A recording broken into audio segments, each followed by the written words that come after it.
Luto tayo ng kalamay na kamuting kahoy. Ito na yung kamuting kahoy, kinadgar natin. Si Coco Mama at si Buko ang ating sarot.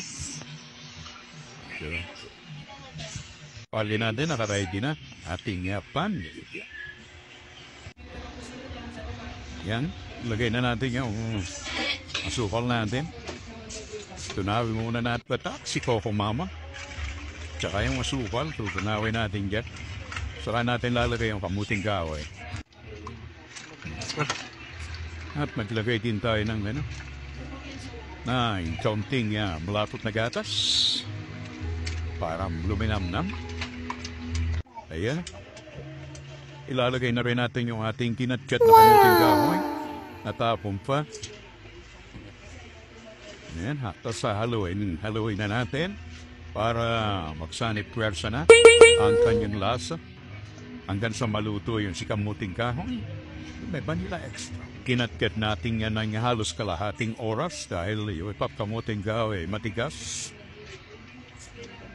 Sakripisyo para makatikim ng original na ren silagang kalamay kamuting kahoy. Nilagyan din natin ng vanilya. Ayan yan. Ano yan? Vanilla pala. Sorry. Pruta. Ang ating kalamay na kamuting kahoy.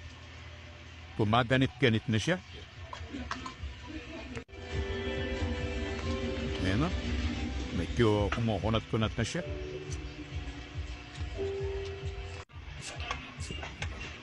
Ayan o. Kumukunat na siya. Traditional pa tayo ng gatas at parang kulang pa sa sabaw. Sabaw ito kasi nilaga at traditional pa tayo ng garnishon. Ating naglagay na rin tayo ng buko dyan. Pumili tayo ng 2 buko. Ang buko ay nakakalagaan 40 pesos isa. 40 ba? Ayan, inahalo na po natin ang ating malinamnam na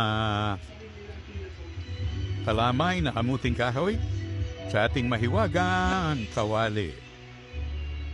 Okay, ano na siya, umukunat-kunat na. Ang ating masarap na merienda ngayong hapon. Ang masustansyang kalamay na kamuting kahoy with buko. Ang ating kalamay na malinamnam. Hindi na po tayo naglagay ng coloring kasi yung iba naglalagay violet pero hindi na tayo naglagay para purong puro siya.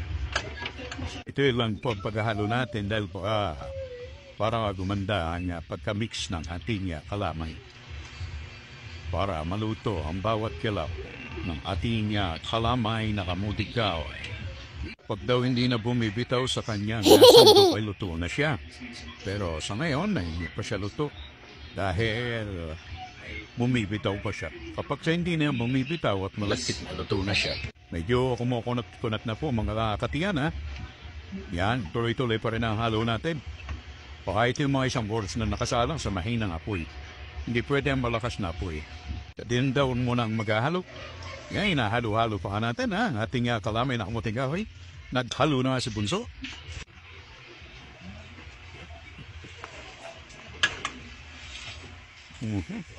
Medyo sumasama na.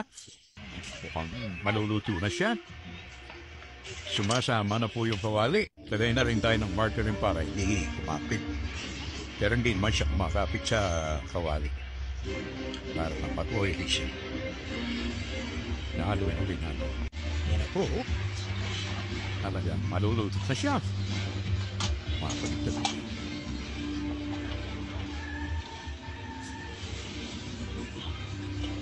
Lutong luto na. Malapit na siyang maluto. Okay, hindi na kung maluluto. Sumasama na siya. Bumibitaw-bitaw pa ng kaunti pero mga ilang sandali na lang yan ay lutong-luto na po yan. Ninaw na po natin. Nilagay na natin sa tray. Saka yan ang ating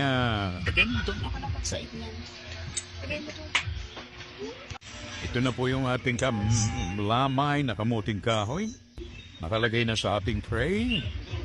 Lutong-luto na siya mga katingan. Yes, and God bless all. Thank you. Sa loob ng Isang oras yata. Naluto din.